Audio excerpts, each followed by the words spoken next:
જૈન ધર્મ કેવળ ઐતિહાસિક જ નથી, પણ ખૂબ ગહન અને દરેક કાળમાં પ્રસ્તુત પણ છે.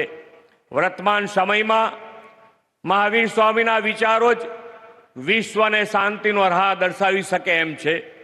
આજે વડાપ્રધાનશ્રીએ જેનું લોકાર્પણ કર્યું છે તે સમ્રાટ સંપત્તિ મ્યુઝિયમ જૈન ધર્મ, ભારતીય સંસ્કૃતિ અને આધ્યાત્મિક વારસાની જીવન ઝાંખી કરાવતું એક દર્શનીય સ્થળ બનશે.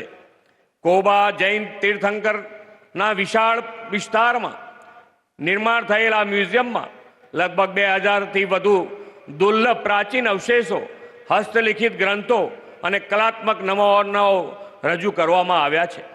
આ મ્યુઝિયમ આધુનિક સ્થાપત્ય સાથે આપણી વિરાસતને ધબકતી રાખતું મહત્વનું કેન્દ્ર બનશે.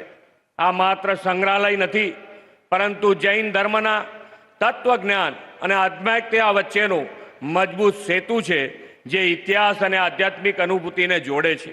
અહીં 7 ગેલેરીઓમાં જૈન ધર્મના વિકાસને કાળક્રમ અનુસાર રજૂ કરવામાં આવ્યો છે.